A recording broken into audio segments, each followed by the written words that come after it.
A'udzubillahi minasyaitonirrajim. Bismillahirrahmanirrahim. Alhamdulillahirabbil alamin.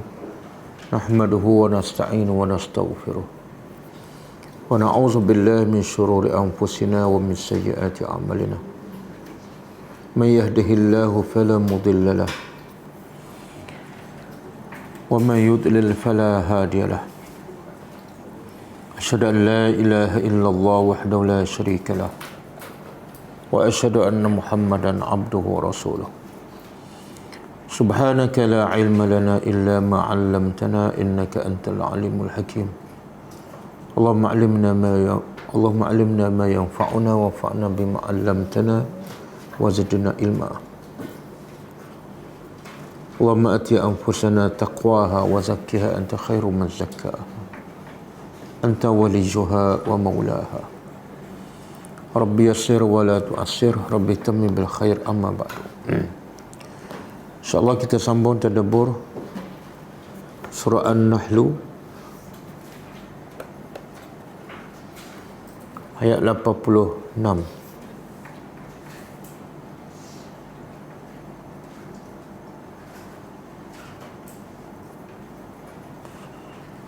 Sebelum tu kita tengok pengajaran ayat lepas 84 ke? Oh, 3. Ayat 83. A'udzubillahi minasyaitonirrajim. Ya'rifuna ni'matallahi thumma yunkirunaha wa aktsaruhumul kafirun. Maksudnya mereka mengetahui nikmat itu, semua nikmat itu daripada Allah. Kemudian mereka mengingkarinya. Dan kebanyakan mereka adalah kufur. Pengajarannya pertama,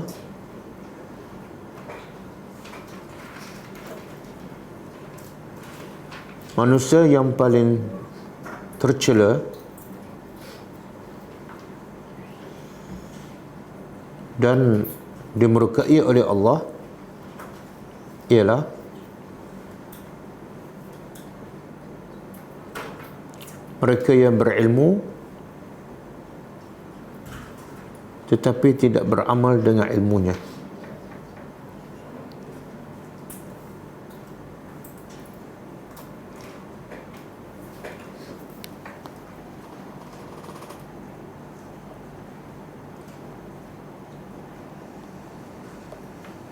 Yang kedua,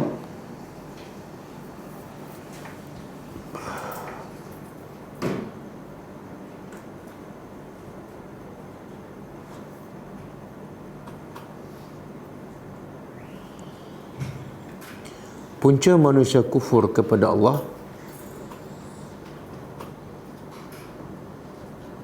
dua. Pertama, kerana jahil, dan yang kedua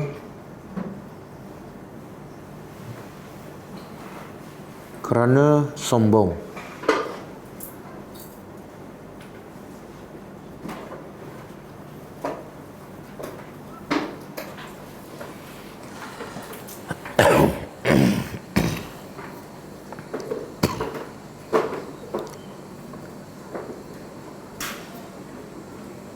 Ayat 84. Wa yawma nab'atsu min kulli ummatin syahida thumma la yu'zanu lil ladzina kafaru wa la hum yusta'tabun. Maksudnya, pada hari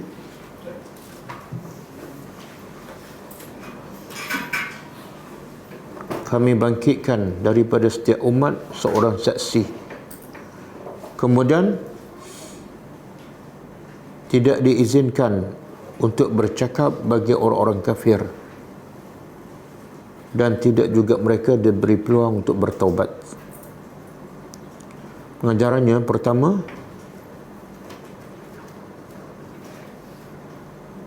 setiap Rasul akan menjadi saksi kepada umat masing-masing di akhirat.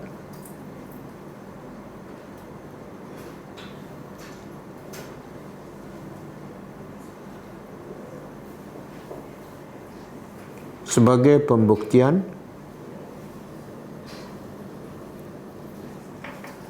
bahawa umat masing-masing beriman ataupun tidak.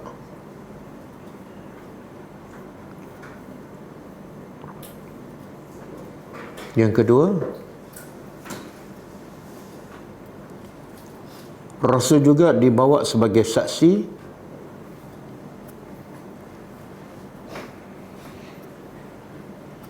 sebagai bukti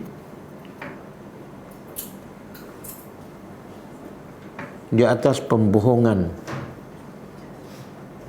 umat masing-masing.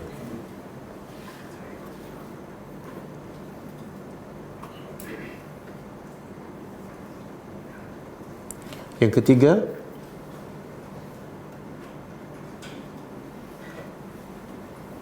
tidak ada sedikit pun ruang dan peluang bagi orang-orang kafir di akhirat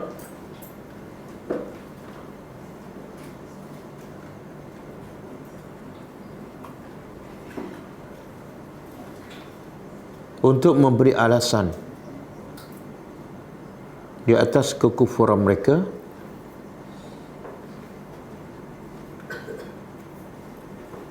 bahkan mereka sama sekali tidak akan diberi peluang untuk bertaubat.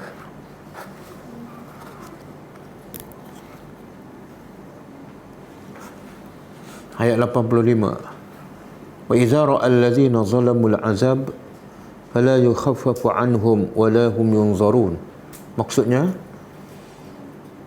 dan apabila telah melihat orang-orang yang zalim akan azab, maka tidak akan diringankan daripada mereka dan tidak juga mereka diberi tangguh. Pengajarannya, semua manusia akan beriman dan yakin dengan azab Allah di akhirat, iaitu setelah masing-masing melihat dengan mata kepala sendiri.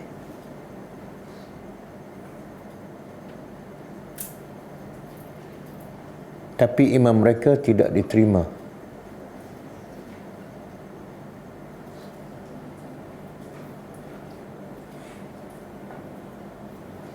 Kerana syarat iman diterima ialah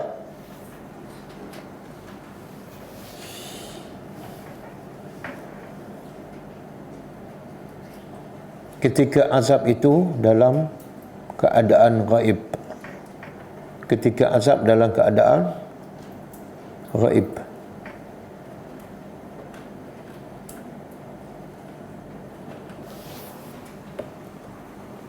Yang kedua,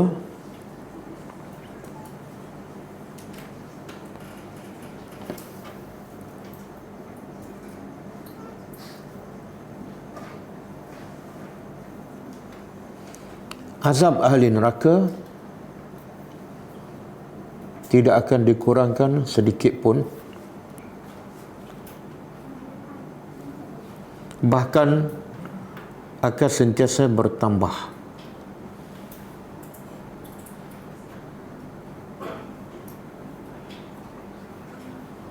Sama ada semakin panas atau semakin sejuk.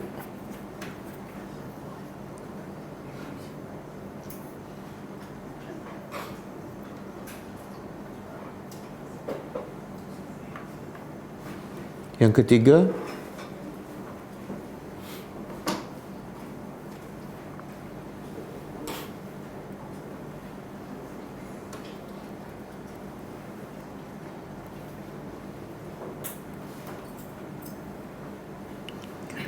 hukuman Allah di akhirat akan terus dilaksanakan dan tidak akan dilewat walaupun sesaat.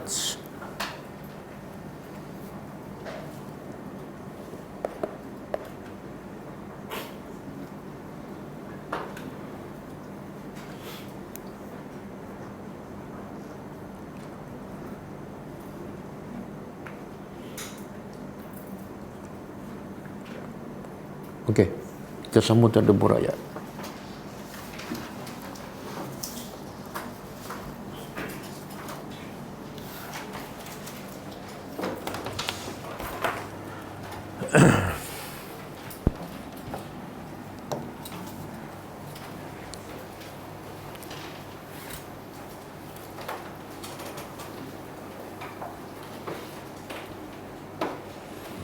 Okey, dalam ayat yang lepas Allah memberi amaran dan ancaman kepada mereka-mereka yang mensekutukan Allah dengan cerita akhirat dan juga azab di akhirat. Ayat hari ini Allah sambung lagi tentang ancaman dan amaran kepada mereka yang syirik dengan menceritakan bagaimana azab yang akan menimpa mereka-mereka yang mensyirikkan Allah. Bahkan azab itu juga akan menimpa kepada mereka yang disembah selain daripada Allah, yang akan menambahkan lagi penderitaan penyembah-penyembah. Okey, auzubillahi minasyaitanir rajim. Wa iza, ketika ke apabila, dan apabila ra'a melihat ataupun fi'il madhi telah melihat, allazina asyraku,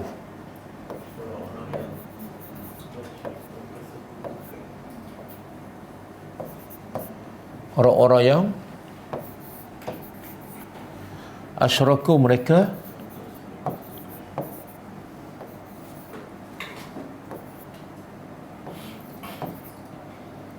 mensekutukan, mereka yang mensekutukan Allah. Kalau ayat yang lepas mereka melihat apa? Ayat yang lepas, mereka melihat azab, kan? Lagi?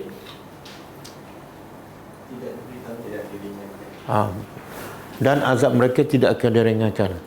Ayat malam ni mereka melihat apa ni? Sekutu-sekutu mereka di akhirat besok. Syuraka'ahum, mereka orang-orang yang mensyirikkan Allah melihat syuraka, sekutu-sekutu mereka. Siapa ni? Berhala, apa saja yang disembah oleh selain daripada Allah. Bahkan kata ahli tafsir termasuklah Nabi Isa, para malaikat, bintang, bulan, apa saja, matahari, apa saja yang disembah selain daripada Allah, mereka nampak di akhirat besok. Okey, bila mereka nampak, apa reaksi mereka? Qalu, terus mereka berkata, Rabbana, wahai Tuhan kami. Sekarang dia mengaku Allah adalah Tuhan mereka. Dia tak kata Rabbakum, wahai Tuhan kami. Haulai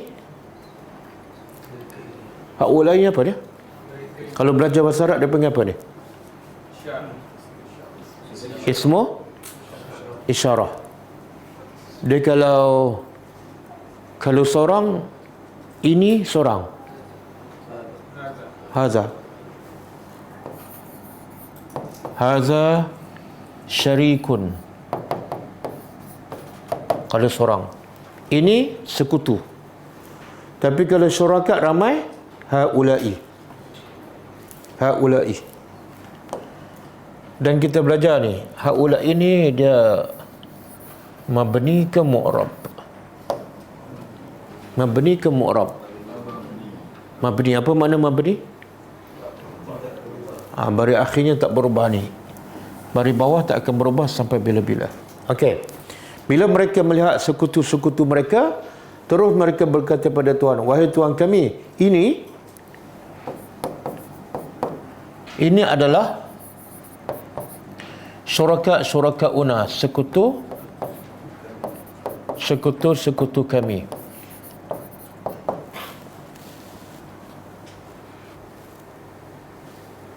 Allazi yang iaitu sekutu-sekutu kami, iaitu yang kunna adalah kami.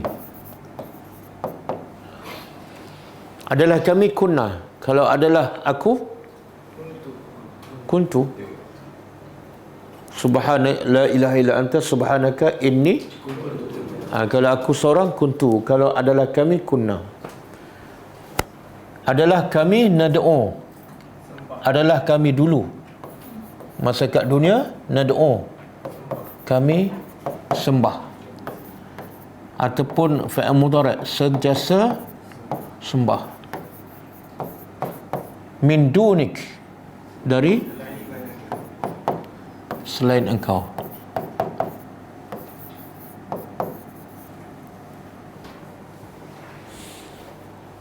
Okey, apa tujuan mereka, penyembah-penyembah berhala ni, bila nampak sekutu mereka, batu ke, berhala ke, terus mereka beritahu kepada Tuhan, wahai Tuhan kami, itu sekutu kami tu, yang kami dulu sembah mereka masa kat dunia. Apa tujuan mereka beritahu Tuhan? Yang pertama, dalam tafsir mengatakan kami tak bersalah. Yang salah mereka tu. Yang kedua, mereka nak kalau boleh azab tu dikongsi sama. Sebab dulu sama-sama sembah kan. Aku sembah kamu, kamu sembah aku. Jadi bila azab tu, konsekuensilah. Okey. Tapi bila mereka beritahu pada Tuhan, itu adalah sekutu yang kami sembah selain daripada engkau, yang fa'al kau. Apa yang disembah ni, batu ke, berhala ke, bercakap. Fa'al kau. Lalu mereka apa dia al-qaw?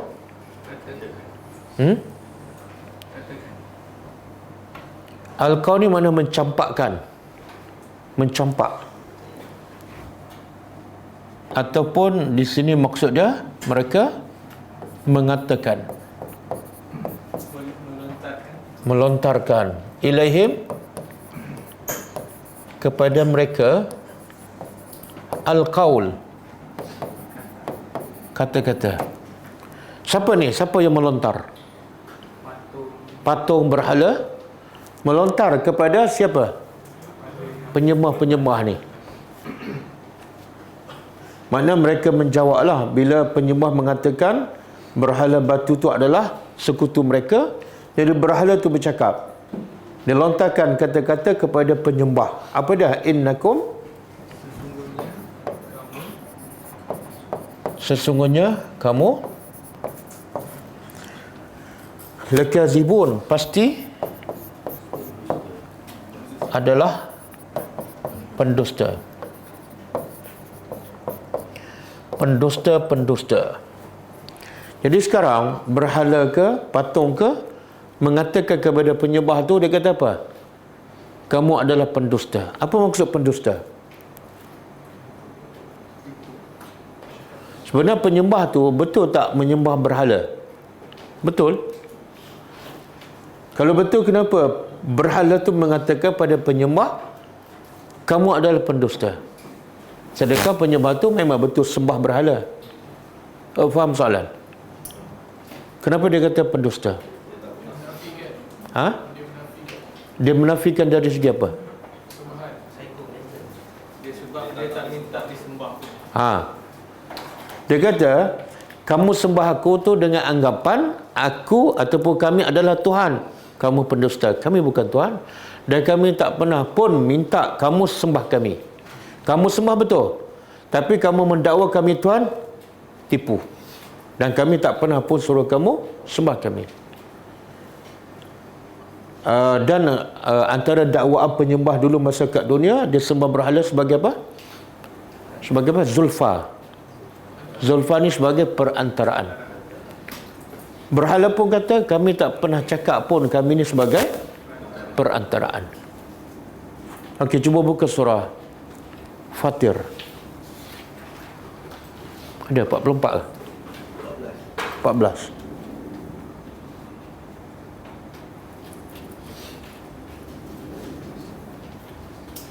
Tadi berhala-berhala yang disembah mengatakan kepada penyembah adalah penipu, pendusta. Okey.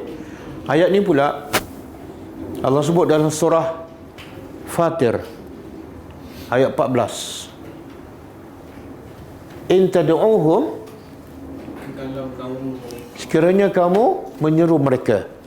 Kamu tu orang-orang musyrikin menyeru mereka, iaitu berhala, patung. La yasma'u, mereka tak akan dengar pun doa kamu.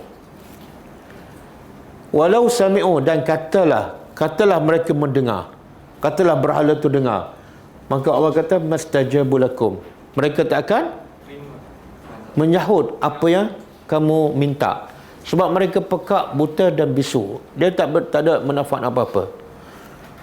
Dia tak akan dengar. Kalau dengar sekalipun, dia tak akan menyahut ataupun memakbulkan. Itu kat dunia. Di akhirat apa dah? Wa yaumal qiyamah, pada hari kiamat pula, yakfuruna bisyirkikum.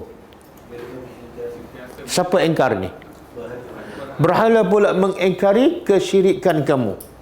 Berhala kata, kenapa kamu syirikkan aku? Aku bukan Tuhan. Kamu adalah pendusta. Kamu adalah kufur. Wala yunabbi'uka mislu khabir. Apa maksud dia? Yunabbi'u daripada naba'. Naba' apa makna? An-naba', surah An-naba'. Berita besar. Jadi sekarang yunabbi'u fi'il mudhari'. Allah kata, dan tidak ada yang boleh memberi berita besar kepada engkau, wahai Muhammad, mislu khabir, seperti khabir ni sifat Allah. Apa makna khabir? Yang maha mengetahui. Maksudnya cerita-cerita akhirat tu Allah nak beritahu, tidak ada seorang pun yang boleh cerita pada engkau seperti Tuhan cerita. Sebab cerita akhirat cerita gaib, tak ada siapa pun tahu. Bila Allah cerita pasti betul dan tepat. Okey. Ada lagi surah tu? Surah Al-Baqarah. Allah sebut perdebatan ataupun perbalahan antara yang menyembah dengan yang disembah.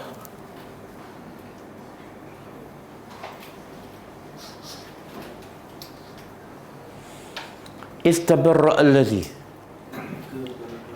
Ingatlah ketika mana tabarra'a al-bara', telah berlepas diri.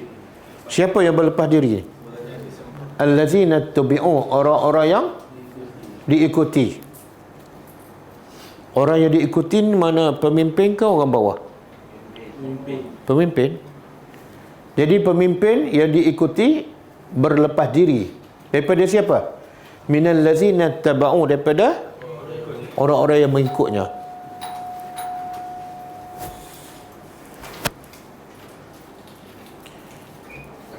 Kemudian wara'ul azab, dan mereka telah melihat azab. Semua ni yang jenis mengaku ni bila melihat azab. Wa taqatta'at bihimul asbab, dan bukan setakat mereka melihat azab dengan mata mereka, tapi taqatta'at apa dia? Terputus dengan mereka asbab.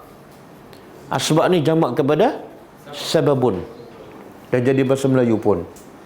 Dan telah terputus dengan mereka sebab-sebab. Apa maksud? Bila kita ditimpa musibah kat dunia, kita ada 1000 sebab untuk mengelak ataupun untuk berlepas diri pada musibah, kan? Melalui mak bapak, melalui kawan, melalui peguam ke, macam-macam cara. Tapi bila di akhirat musibah masuk neraka ke apakah, ada tak sebab yang boleh melepaskan kita? Tak ada, semua terputus. Walaupun hubungan adik-beradik ataupun mak bapak. Kemudian cuba angkat sikit. Tadi cakap siapa? Yang berlepas diri siapa? Pemimpin. Sekarang Allah rakam pula. Orang bawah pula juga apa sikap mereka? Wa qala allazina ittaba'u, dan berkata pula orang-orang yang mengikut, orang yang di bawah. Lau anna lana, lau jikalau anna lana, sesungguhnya bagi kami karratan. Pengikut yang kat bawah ni kata ini di akhirat lah. Kalau kami boleh kembali semula ke dunia, apa kami akan buat? Fanatabarra'a, kami pun akan berlepas diri minhum, daripada mereka. Siapa? Pemimpin. Pemimpin berlepas diri daripada orang bawah. Orang bawah pula berlepas diri. Tapi bila dia nak berlepas diri? Kalau ada peluang nak balik semula ke dunia. Kama tabarra'u minna, bagaimana pemimpin berlepas diri daripada kami. Dulu bukan main bersama kami, cari kami, bagi bantuan, kami pun bagi undi. Ya. Masa ke akhirat, semua macam tak kenal je. Kazalika, Allah kata begitulah yurihimullah. Allah memperlihat kepada mereka a'malahum, amalan-amalan mereka semuanya hasarat. Semuanya adalah penyesalan. Mereka ingat amal soleh boleh masuk syurga, rupa-rupanya semua sia-sia. Bahkan wa ma hum bi kharijina minan nar, bahkan mereka tidak akan keluar daripada neraka sama sekali. Okey. Ini Allah rakam antara pemimpin dengan orang bawah. Termasuklah antara berhala dengan penyembah-penyembahnya. Semua menyesal. Ada satu lagi ya?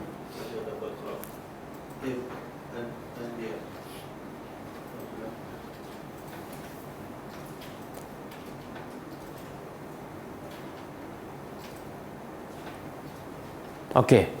Akhirnya apa kesudahannya? Antara berhala dengan penyembah, antara pemimpin dengan orang bawah. Kesudahannya apa dia? Bergaduh-bergaduh, akhirnya Allah kata apa? Innakum, sesungguhnya kamu, wa ma ta'budun, dan apa yang kamu sembah min dunillah, selain daripada Allah, semua akan menjadi hasabu jahannam, bahan bakar. Antum laha waridun, kamu bagi neraka itu kamu waridun, masuk. Semua akan masuk. Jadi bergaduh ke apa ke tak ada faedah, sebab penyembah dengan yang disembah semua akan jadi bahan bakar. Okey, yang disembah contohlah batu ke berhala, dia tak berakal dan dia tak minta pun disembah, jadi dia tak ada dosa. Kenapa Allah bakar dia?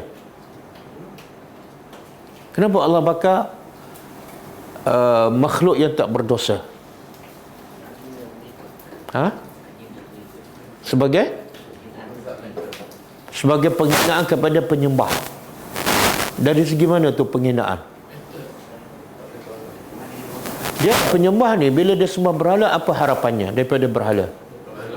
Paling-paling kurang bila dia ada masalah, apatah lagi masuk neraka, paling-paling kurang Tuhan yang disembah 50 tahun tu boleh selamatkan. Tapi tengok-tengok yang diharap boleh selamatkan dia pun kita bakar sama-sama. Itu adalah satu bentuk azab. Yang kedua, Allah nak buktikan kepada penyembah ni bahawa yang kamu sembah sebenar betul-betul bukan Tuhan. Buktinya apa? Kena bakar. Mana ada Tuhan kena bakar? Sebab tu Allah kata apa? Ayat 99, lau kana haula'i, jikalau adalah mereka-mereka ni, iaitu berhala ni, alihah, Tuhan-Tuhan.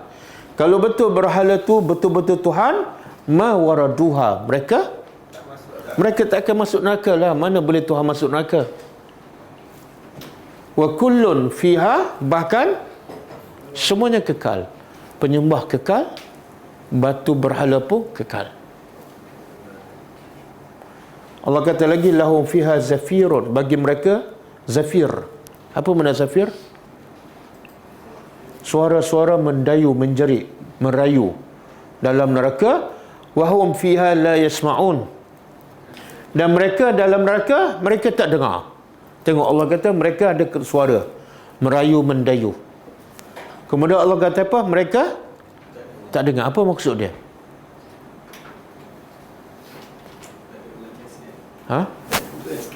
Tak, satu Allah kata mereka ada zafir ini, suara menjerit, merayu.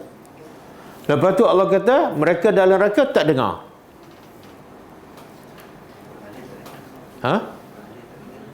Mereka tak dengar berhala. Berhala tak dengar. Tapi yang ada suara ni siapa? Penyembah. Yang tak dengar siapa? Ada ahli tafsir mengatakan penyembah ni mereka merayu, mendayu, menjerit, dan mereka tak dengar kecuali suara mereka sahaja. Suara orang lain mereka tak dengar. Suara jeritan mereka sendiri sahaja mereka dengar. Okey, timbul persoalan. Habis yang mereka sembah malaikat.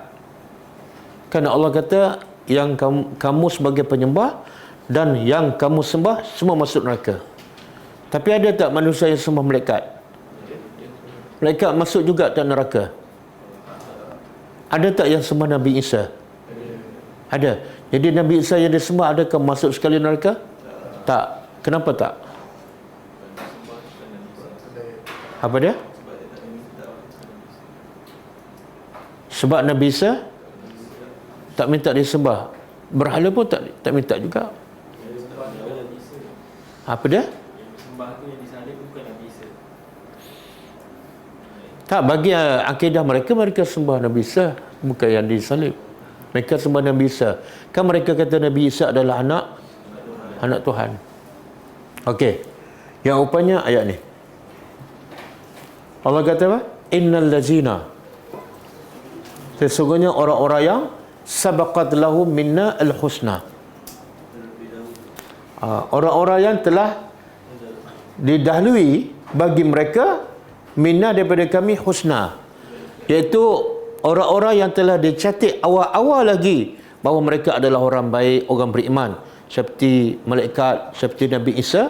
Daripada awal lagi tercatat mereka adalah husna, orang yang baik. Ulaika anha mub'adun, mereka ni daripada neraka dijauhkan.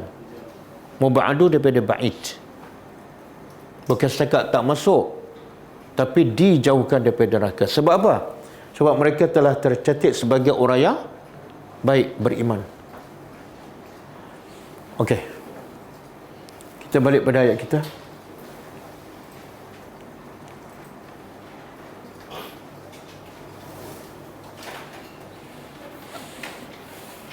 Kemudian Allah kata apa? Akhirnya saling salah menyalah antara satu sama lain. Maka akhirnya Allah kata wa alqau, dan mereka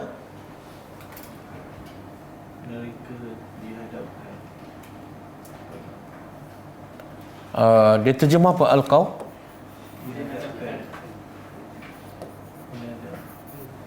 Menghadap ilallah, kepada Allah, yauma izin, hari itu, iaitu hari akhirat. Assalam, serah dirilah. Sebenarnya ayat ni dia, Allah nak beritahu akhirnya antara penyembah dengan yang disembah semuanya mencampakkan penyerahan diri mereka kepada Allah. Semua serah diri. Semua nak masuk Islam masa tu, tapi dah terlambat. Cuba buka surah Sejadah ayat 12.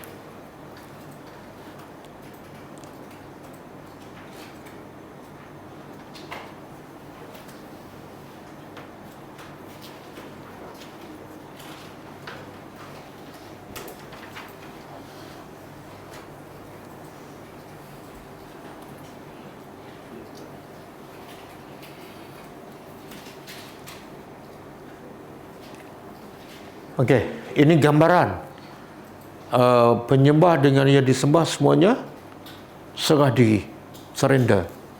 Allah kata apa? Walau, dan jikalau tara, kamu tu Nabi Muhammad, jikalau engkau melihat wahai Muhammad, izil mujrimuna, ketika mana orang-orang yang berdosa nakisu, mereka menundukkan kepala masing-masing. Itu tanda apa tu? Serah diri. Biasa kan? Pernah tengok tak orang yang bersalah bila keluar mahkamah, kepala dia ke mana? Ada tak dongak ke atas? Tak ada. Satu lagi pakai kopiah. Inda rabbihim, di sisi Tuhan mereka. Lalu mereka berkata, Rabbana, wahai Tuhan kami, absarna, sekarang kami telah melihat dengan mata kami, wasami'na, dan kami betul-betul dengar dan kami faham. Dulu dengar kat dunia tapi tak faham. Maka farji'na, kembalikan semula kami ke dunia untuk apa? Na'mal salihan. Semua minta kembali untuk buat satu benda je. Apa dia? Amal soleh.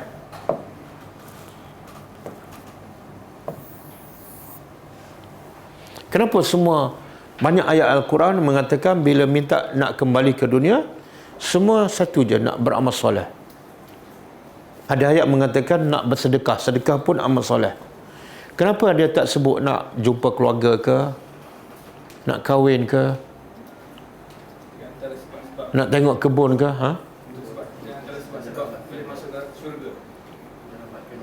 Apa dia? Selamatkan?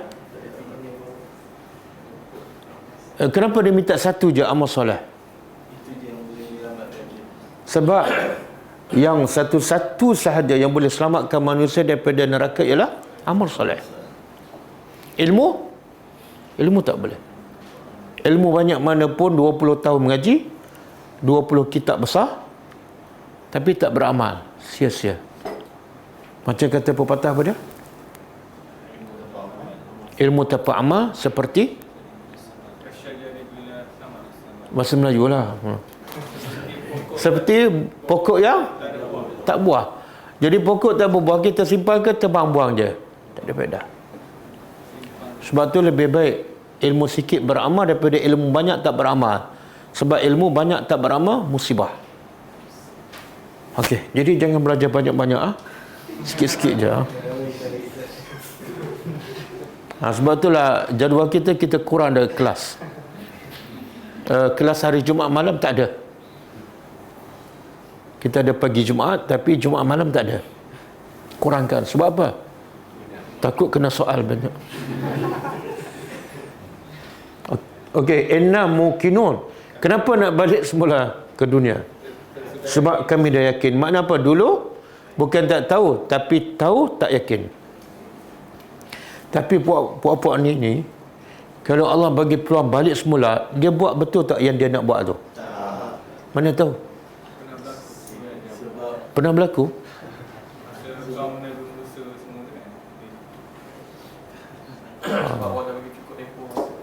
Allah dah bagi cukup tempoh.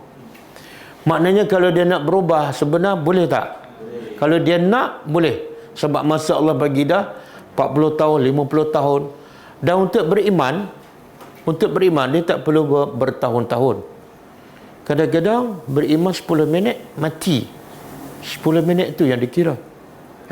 Macam tukang sihir Firaun. Berapa lama mereka beramal soleh? Tak ada.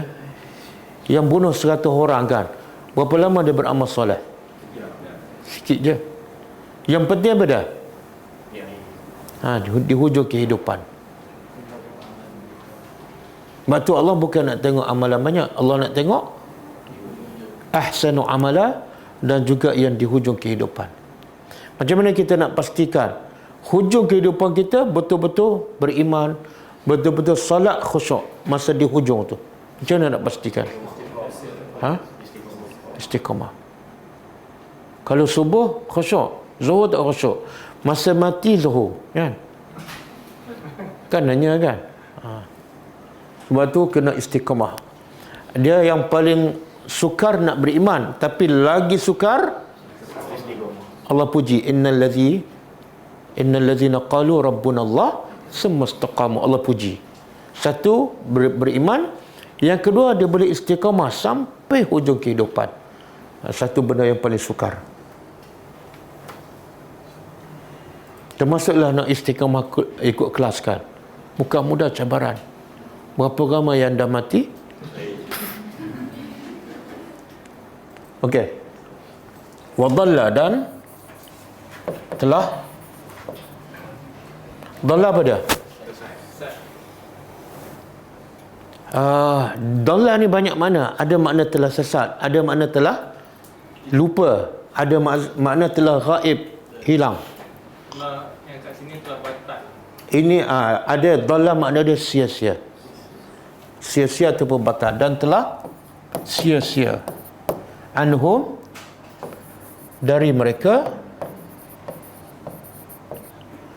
ma kanu yaftarun, apa yang adalah mereka yaftarun. Apa dia?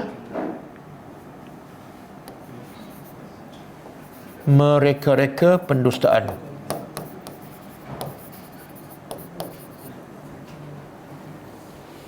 Semua yang mereka dusta, iaitu kononnya Tuhan yang mereka semua tu perantaraan, Tuhan tu adalah anak Tuhan, semuanya sia-sia.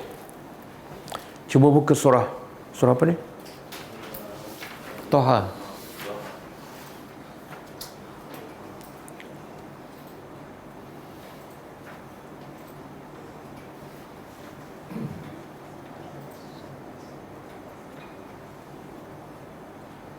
Okey, ini tanda mereka semua tunduk, surrender. Allah kata apa? Wa anatil wujuh, dan anat telah tunduk. Wujuh, semua wajah-wajah pada hari akhirat besok kepada siapa? Lil hayy al qayyum, kepada Tuhan yang, apa makna hayy? Hidup. Apa beza hidup Allah dengan hidup kita? Ada dua yang membezakan antara hidup Allah dengan hidup kita. Hidup Allah pertama bermula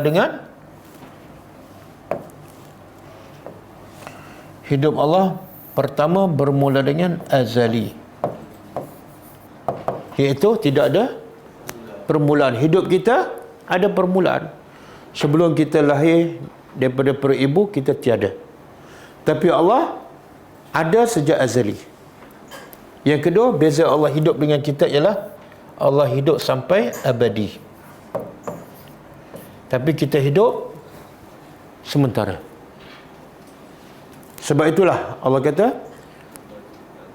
maka adalah bertawakal pada alal hayyil ladzi la yamut. Kalau kamu nak berserah diri, serahlah pada Tuhan yang hidup dan tak akan mati. Jadi bodoh manusia serah diri dia pada manusia yang akhirnya akan mati. Kadang-kadang serah pada suami, tengok-tengok besok suami sakit, tak boleh buat apa. Kadang-kadang serah pada bos, tengok besok bos bankrupt. Jadi yang paling selamat ialah serah diri pada Tuhan yang tak akan mati selama-lamanya. Kemudian yang kedua, Al-Qayyum, yang sentiasa berdiri dengan sendiri tanpa perlu bantuan. Kemudian wa qad khaba man hamala zulma, telah rugilah, telah celakalah siapa yang hamala pada membawa zulma, kezaliman. Siapa yang bawa kezaliman di akhirat, dia telah celaka. Kemudian sebaliknya, wa man ya'mal minas solihat, siapa yang beramal soleh. Apa-apa amal soleh. Allah tak kata siapa yang berilmu. Siapa yang beramal soleh, wa huwa mu'min, dan dia beriman. Di sini ulama kata amal soleh ni ialah ittiba'us sunnah. Amal soleh dia mesti selari dengan Nabi. Dan mukmin, syarat pertama iaitu ikhlas. Mukmin buat ibadat ikhlas kerana Allah. Yang kedua, amal soleh mesti ittiba'us sunnah, selari dengan sunnah. Maka bagi orang ni Allah kata fala yakhafu, dia tidak akan takut kepada zulma wala hadma. Saya tak tahu asal orang Melayu suka baca ayat ni kan, betul ke? Wa anatil wujuh lil hayyil qayyum wa qad khaba man hamala zulma wa man ya'mal minas salihat wa huwa mu'minun fala yakhafu zulman wala hadma. Betul ke? Tak. Oh, ni bukan Melayu ni, ha? Okey, apa maksud ni? Siapa yang beramal soleh dan dia beriman, maka dia tidak akan takut, tidak akan risau pada zulma. Segala yang dia lakukan akan dibalas. Setiap amalan tidak akan dapat, dia tak akan dizalimi. Ada dua. Satu zulma, yang kedua hadma. Orang beriman bila dia beramal soleh dan diikhlaskan Allah, dia tidak takut dizalimi, iaitu dia buat baik tiba-tiba dibalas kejahatan. Tak mungkin. Orang beriman cukup yakin dengan janji Allah. Ataupun wala hadma, dia buat baik katalah 100 tapi dikurangkan jadi 90. Tak mungkin. Jadi orang beriman bila dia beriman dan beramal soleh, dia yakin pada janji Allah. Okey. Kita balik pada ayat. Allazina kafaru. Orang-orang yang kufur. Okey. Ayat yang lepas Allah cerita dan Allah bagi amaran kepada siapa? Orang yang syirik pada Allah. Kan? Ayat ni, ayat 88, Allah nak cerita pula orang yang syirik pada Allah dan ada tambahan, dan menyesatkan orang lain. Ayat sebelum ni dia sendiri syirik saja, dia tak menyesatkan orang. Sekarang balasan kepada orang yang satu syirik, yang kedua mensyirikkan orang lain pula. Dia jadi penyebab. Okey, orang-orang yang kafaru, mereka kufur kepada Allah, mereka mendustakan Rasulullah, dan wasaddu,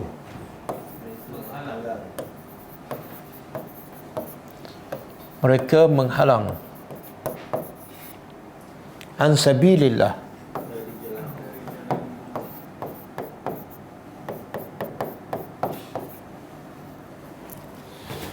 menghalang dari jalan Allah. Allah tak sebut menghalang apa. Sepatut ayat macam mana? Orang yang menghalang apa? Menghalang apa?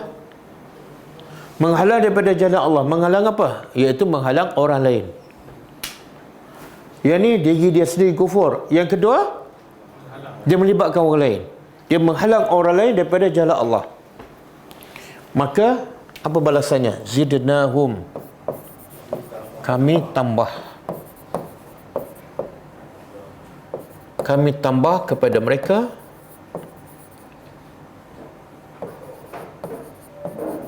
azab.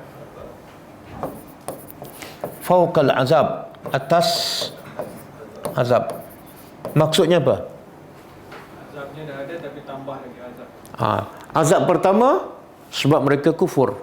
Azab kedua sebab mereka penyebab orang syirik. Dia sama juga orang beriman kan. Orang beriman, kalau dia beriman, dia dapat pahala. Tapi kalau dia berdakwah dan menyebabkan orang lain beriman, darjah dia semakin tinggi, semakin tinggi.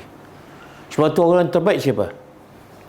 Orang yang terbaik di sisi Allah dan darjah paling tinggi. Siapa? Tak dengar? Ya, Rasulullah memanglah. Rasulullah memang paling tinggi. Selain pada Rasulullah, siapa lagi yang paling tinggi? Orang yang belajar Al-Quran dan mengajar. Itu dalil pada hadis. Kalau dalil ber-Quran, dalil. Dalil ni mesti sebut surah dan nombor ayat.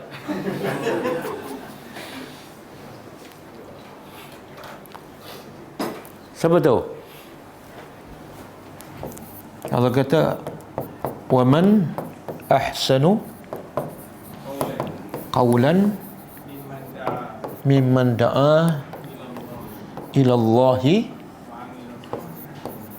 wa amila salihah wa qala innani minal muslimin. Tengok Allah kata waman, dan siapa lagi yang ahsanu qawlan, yang paling baik kata-katanya, terbaik. Doktor, pilot, angkasawan, PM, YB. Tapi dia ajak orang, mimman da'a, orang yang mengajak orang kepada Allah, berdakwah. Dan dia beramal soleh. Bukan dia ajak orang berdakwah tapi tak beramal soleh. Dia beramal soleh, dia ajak orang. Maka Allah kata dialah orang yang terbaik, mana darjah paling tinggi. Sama juga kalau dia kufur, masuk neraka. Tapi kalau dia menyebabkan orang lain kufur, lagi dalam nerakanya. Kami tambah azabnya. Jadi tidak ada yang biasa-biasa. Mesti ada penambahan. Okey, tambah azab ni apa maksud dia? Apa bentuk azab yang ditambah? Cuba buka hadis.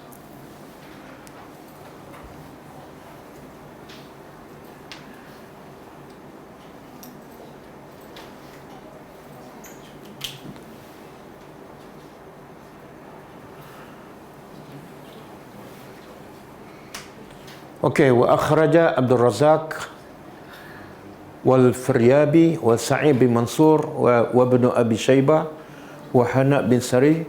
Itu nama semula, nama perawi-perawi.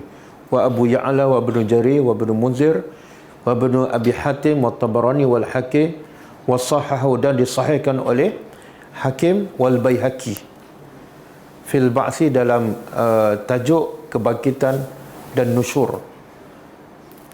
Daripada Abdullah bin Mas'ud, hadis ni sahih. Daripada Ibni Mas'ud, dalam mentafsirkan ayat yang kita belajar tadi, zidnahum, kami tambah kepada mereka azab fauqal azab. Apa kata Abdullah bin Mas'ud? Iaitu zidu, ditambah kepada mereka aqarib. Aqarib ni kala jengking.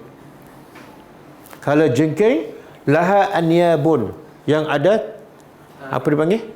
Taring. Dan taring tu kan nakhli, besarnya macam pokok kurma. Cuba bayar, dalam api neraka, panas, minum air panas mendidih, darah bercampur nanah. Kemudian ada pula binatang kala jengking, yang taring dia besar macam pokok kurma. Itu taring. Kalau dia sendiri, binatang tu tak tahu besar mana. Sebagai tambahan kepada siapa ni? Yang kufur dan ajak orang pula kufur.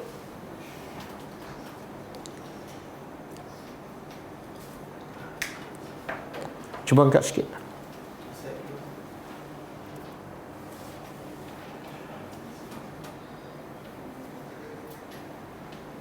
Okey, sama. Aqarib juga. Ada riwayat lain mengatakan wa akhraja Hanab ani bin Mas'ud qala afa'i. Azab yang ditambah ialah afa'i, iaitu ular-ular dalam neraka. Ada mengatakan riwayat lain ular tu sebesar unta. Sebagai azab tambahan kepada mereka yang menghalang manusia daripada kebenaran. Okey, menghalang manusia daripada kebenaran. Cuba buka surah apa? Cuba buka semua surah tu.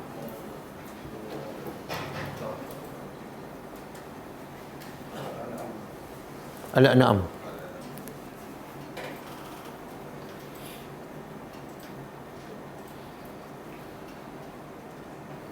Ini ayat ni menghuraikan mereka yang menghalang manusia daripada jalan Allah. Wahum yanhauna anhu. Mereka yanhauna, iaitu mereka melarang, menghalang, anhu, daripadanya. Ni apa dia? Ni hu ni balik pada Al-Quran. Jadi maksud menghalang manusia daripada jalan Allah yang paling jelas, yang paling utama ialah menghalang manusia daripada Al-Quran. Tak bagi orang faham, tak bagi orang belajar. Ini jenis perangai orang kafir yang azabnya akan bertambah, berganda. Dan wayan'auna anhu. Ni yanhau, yani yan'au. Subhanallah bahasa Arab.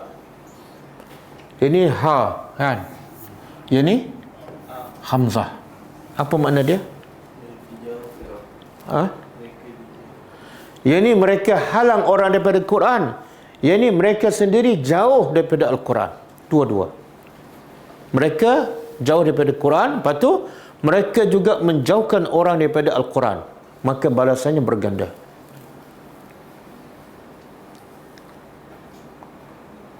Jadi target utama orang kafir apa dah?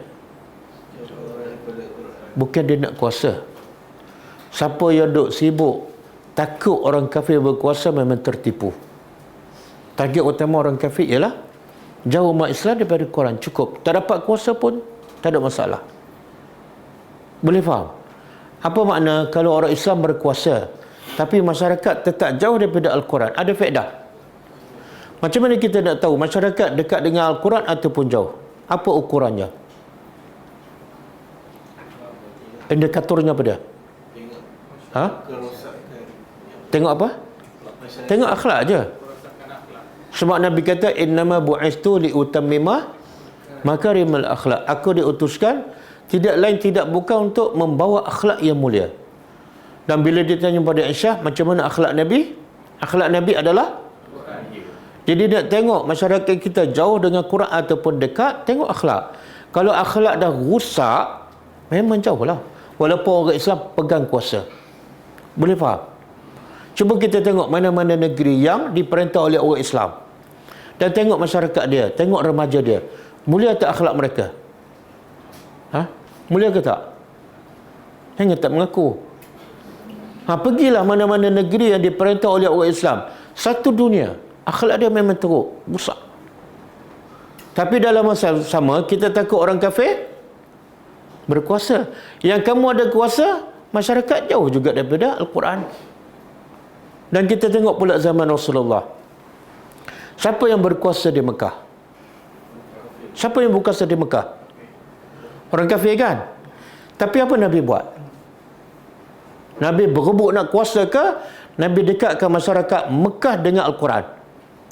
Dua benda yang berbeza. Betul tak? Orang musyrikin Mekah pernah tak tawar pada Nabi nak bagi kuasa? Nabi terima ke tolak? Kenapa Nabi tolak? Kenapa Nabi tolak? Sebab apa faedah? Ada kuasa tapi tak boleh dekatkan masyarakat dengan Al-Quran. Betul tak? Kamu pegang kuasa tapi jangan buat apa-apa. Jangan ubah apa-apa. Itulah target orang kafir. Kamu nak kuasa silakan. Sebab tu penjajah yang menjajah Malaysia, siapa dulu? British. Kenapa dia tinggal senang-senang aja? Tahu tak? Tahu. Kenapa? Orang kafir, dia jajah negara Islam, lepas tu dia serah senang-senang aja. Mesti ada sebab. Sebab apa? Sebab dia letak dah sistem pendidikan yang tak mungkin masyarakat Islam dekat dengan Quran. Tapi dengan sistem itu bahkan akan menjauhkan masyarakat daripada Al-Quran. Betul? Lepas tu guru-guru pula yang belajar jauh daripada Al-Quran. Kadang-kadang belajar sistem barat. Akhirnya yang dia ajar pada pelajar jauh daripada Quran. Jadi aku serah kuasa pada kamu. Tapi aku tinggalkan sistem yang menjauhkan manusia daripada Al-Quran. Betul tak? Betul? Ni. Mereka nak jauhkan manusia daripada Al-Quran. Mereka memang dah jauh. Berjaya. Dan kita baru belajar sirah kan. Apa Nabi buat di Mekah? Dalam keadaan kerajaan kafir, halangan begitu banyak, sekatan begitu hebat, tapi Nabi masih tak mendengarkan Al-Quran pada orang kafir. Walaupun disekat. Kenapa? Nabi tahu masyarakat hanya boleh diubah dengan sampaikan Al-Quran pada mereka. Dan akhirnya Mekah berjaya tak diislamkan. Dengan apa? Dengan rebut kuasa ke dengan Quran? Dengan Quran. Sama juga Madinah. Madinah asalnya dikuasai oleh orang kafir. Tapi Nabi berjaya mengislamkan. Bukan sebab kuasa, tapi dengan sebab Al-Quran. Jadi jangan takut orang kafir berkuasa. Tapi takutlah masyarakat kita jauh daripada Al-Quran. Saya pernah sebut berkali-kali satu ayat yang orang kafir target dia jangan ataupun pastikan orang Islam jangan faham Al-Quran. Dengan cara itu saja kamu akan sentiasa mengatasi orang Islam. Surah apa? Fussilat ayat 26. Cuba baca ayat tu. Cuba buka, betul tak? Fussilat ayat 26.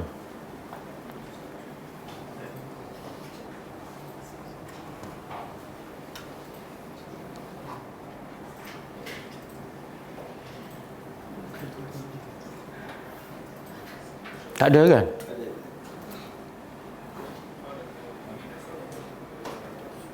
Ayat ni kena faham ni. Tulis besar-besar.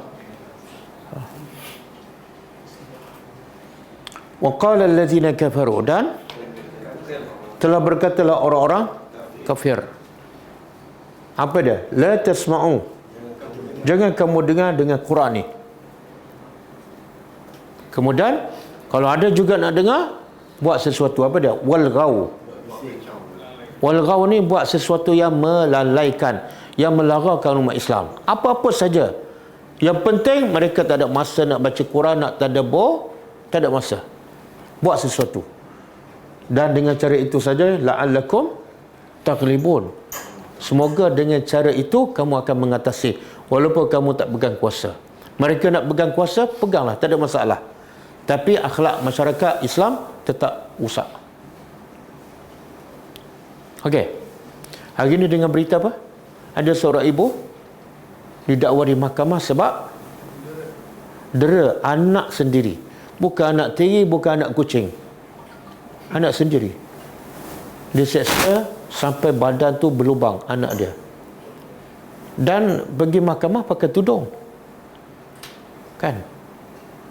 Semua tu punca pada sebab orang Islam tak ada kuasa. Tak. Saya minggu lepas Quran ni bukan setakat tak sampai pada orang Islam, tapi juga tak sampai pada non-Muslim. Minggu lepas saya jumpa dengan dua mu'alaf, Ridwan dengan Robert. Masya Allah, dia muda. Seorang umur 28, seorang umur 29. Dia ada buat TikTok apa semua. Dia bila dia cakap, dia baca ayat Quran walaupun baru 4 tahun masuk Islam. Jadi saya panggil dua orang ni, saya tawarkan pada dia. Sebab NGO kita ni, kita hanya tadabbur kepada orang Melayu je, betul kan? Sebab kalau saya bagi tadabbur saya pada orang Cina, dia tidurlah kan. Dia tidur. Kalau bagi pada orang India, dia tak akan dengar. Jadi kita kena sebarkan Al-Quran kepada semua, bukan pada orang Melayu saja, bukan pada orang miskin. Jadi saya tawarkan kepada dia, boleh tak kamu buat satu projek, kamu terjemah tadabbur saya ni, video pendek ke rakaman dalam bahasa Cina dan sebarkan. Sebab mereka, ada sebahagian mereka nak dengar, tapi tak ada siapa yang boleh tadabbur dalam bahasa mereka. Kadang-kadang mereka tak fasih dalam bahasa Melayu. Jadi saya cadar pada mereka, boleh tak buat satu projek besar, iaitu terjemah tadabbur Al-Quran dalam bahasa Cina. Yang ni lah orang kafir tak nak.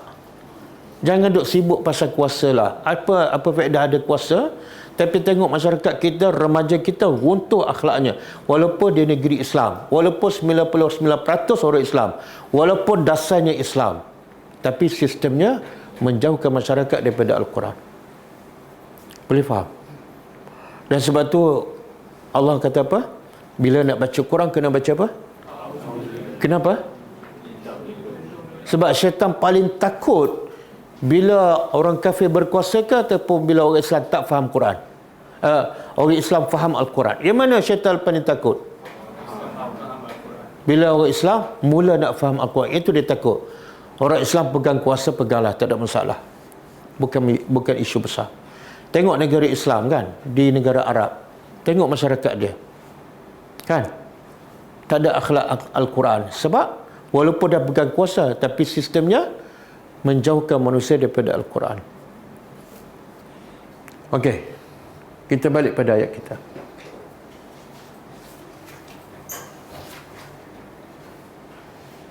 Allazina kafaru, mereka yang kafir dan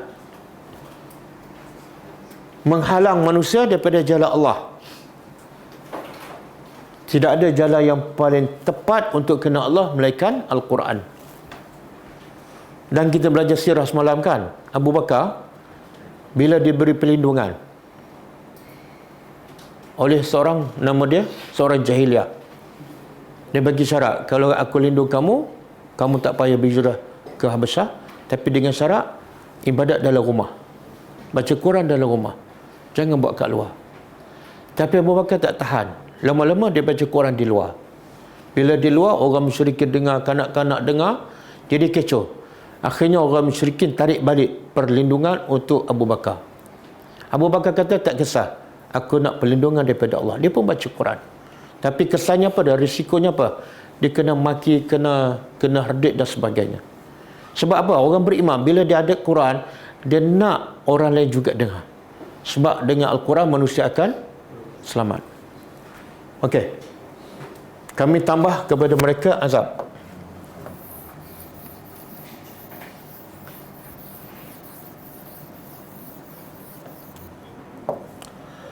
Bima, dengan apa yang kanu, adalah mereka yufsidun,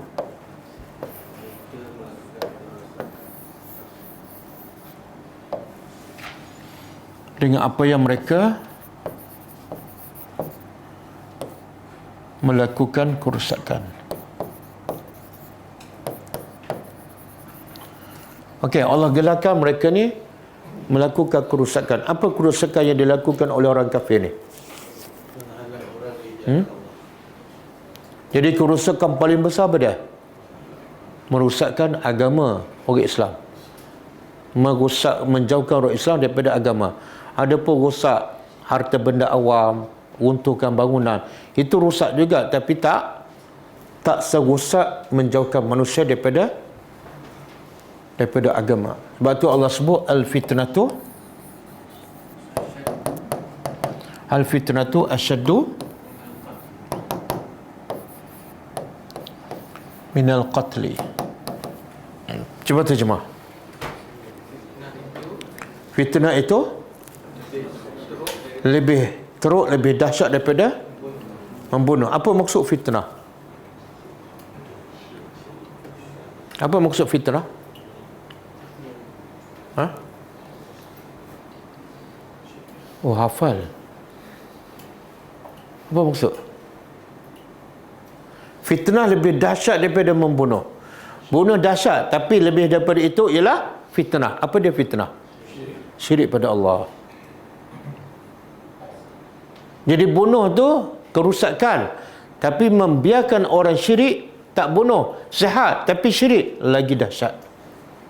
Ada dalil dalam Al-Quran.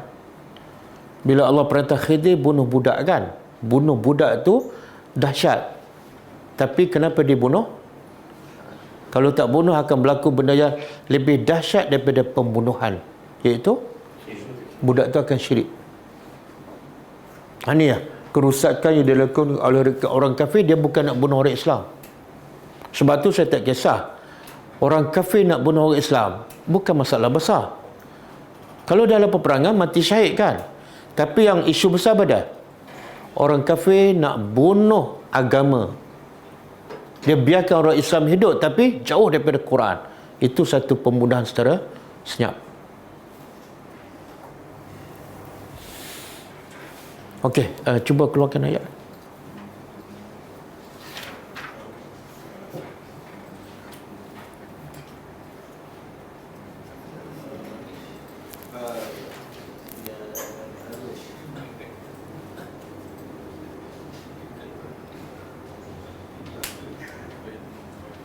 Okey. Surah Al-Kahfi. Surah Ar-Rum kan? Surah Ar-Rum ayat 44. Kalau orang kafir, dia kufur, dia azab. Bila dia halang orang, lagi tambah. Maka orang beriman Allah sebut dalam surah ni. Man kafara fa alaihi kufruh. Siapa yang kufur, Allah tak rugi. Yang rugi ialah dia. Kufur tu balasannya balik pada dia. Kemudian waman amila salihah, siapa yang beramal soleh, maka amal soleh tu untuk siapa? Diri sendiri. Betul? Percaya tak? Semua amal soleh kita buat untuk kita. Tapi tengok realiti macam orang Islam tak percaya. Dia tak percaya bahawa bila dia solat, bila dia sedekah untuk diri dia. Tapi berbeza bila dia pergi bekerja, dia yakin kerja tu untuk dia.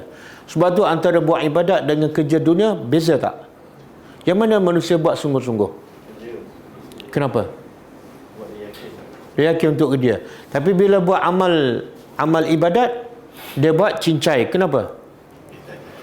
Solat lewat, solat sekejap, solat sunat tak ada, zikir pun kadang-kadang terlupa, baca Quran pun sikit. Padahal Allah kata untuk kamu. Kalau untuk kamu, buatlah yang terbaik. Sebab yang itulah akan kamu bawa di akhirat besok. Kemudian Allah guna perkataan yamhadun. Apa makna yamhadun?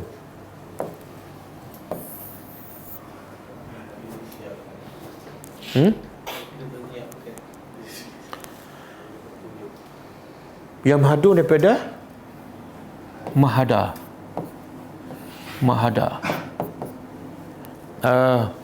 Alam naj'alil arda mihada. Apa maksud? Alam naj'alil arda. Ini surah apa ni? Mihada. Surah apa? Surah juzuk 30 lah. Juzuk 30. Terjemahannya? Bukankah kami jadikan bumi itu mihada, hamparan yang selesa untuk kamu bekerja, kamu rehat, kamu buat rumah. Bumi itu tidak keras, tidak lembut, tidak tinggi dan rendah. Itu maksud mihada. Dan ada juga pepatah mengatakan apa dia? Ini pepatah Arab. Utlubul ilma minal mahdi ila lahdi. Tuntutlah ilmu daripada Mahdi pada. Ini bukan Imam Mahdi ni, Tuntutlah ilmu daripada buayan. Jadi apa kaitan buayan dengan mihada? Kalau mihada selesa, buayan selesa. Budak kan kalau tak kat buayan tidur. Siapa tidur dulu? Tuntutlah ilmu daripada buayan sampai ke yang lahat, bukan setelah pencin. Okey, di sini apa kaitannya? Siapa yang kufur, kufur tu balasan balik pada dia. Jadi jangan kufur, kamu yang rugi. Dan siapa yang beramal soleh untuk diri dia, tak cukup untuk diri dia, Allah tambah dengan perkataan yamhadun. Dan yamhadun pula fa'il mudhari', sentiasa selesa. Apa maksud? Siapa yang beramal soleh, satu untuk diri dia. Yang kedua, setiap amal soleh akan menjadikan dia semakin selesa di akhirat besok. Lagi banyak beramal, lagi selesa. Jadi jangan buat sikit. Saya kalau boleh kat pintu syurga pun dah okey. Ku menantimu di pintu syurga. Oh, eliket lah. Okey. Habis. Ada lagi?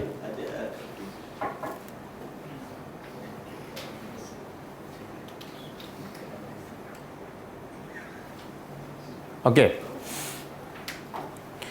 Tadi Allah kata apa? Orang kafir bila kufur kemudian mengkufurkan orang, Allah tambah azab. Kat dunia bagi orang beriman pun Allah tambahkan berdasarkan amalannya, Allah tambah di akhirat. Itu di akhirat. Tapi kat dunia Allah tambah tak? Ada tak berlaku penambahan masa kat dunia? Ada. Dalilnya surah Al-Kahfi ayat 13. Cuba terjemah. Nahnu naqussu,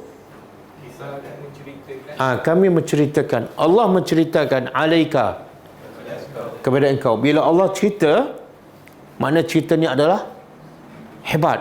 Sebab Allah tu hebat. Allah tak akan cerita benda yang sia-sia. Dan Allah cerita pula kepada engkau. Siapa engkau? Makna Nabi pun hebat. Cerita hebat, pencerita hebat yang diceritakan kepada orang yang hebat. Apa cerita tu? Naba'ahum. Cerita besar mereka iaitu pemuda Kahfi. Bilhaq. Ini cerita benar. Innahum, apa cerita ni? Innahum, sesungguhnya mereka fityatun, pemuda. Allah sengaja sebut pemuda sebab Allah nak bagi tahu kelebihan orang muda yang kadang-kadang tak ada pada orang tua. Pemuda ni apa dia? Apa kelebihan pemuda ni? Walaupun dia muda, darah masih panas, dia tetap beriman dengan Tuhan mereka. Apa bukti mereka beriman? Bila iman mereka terancam, apa mereka buat? Mereka tinggalkan dunia dan pergi ke gua. Itu beriman. Bukan tinggalkan iman cari dunia. Dan setelah mereka beriman, apa kami buat? Kami tambahkan mereka petunjuk. Maknanya salah satu cara nak tambah hidayah, nak tambah iman, apa dia? Salah satu cara. Kalau ikut ayat ni, Abi kalau tak berhijrah, tak bertambah iman.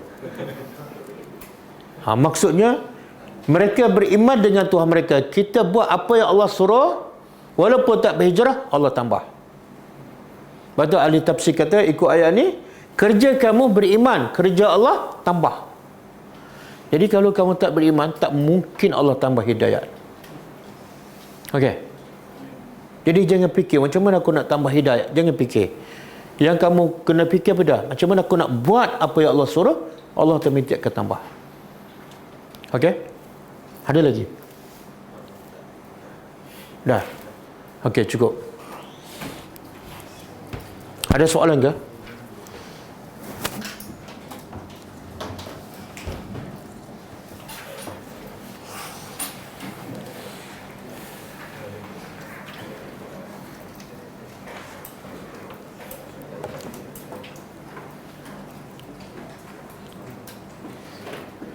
Kalau tak ada, insya-Allah kita jumpa pagi besok.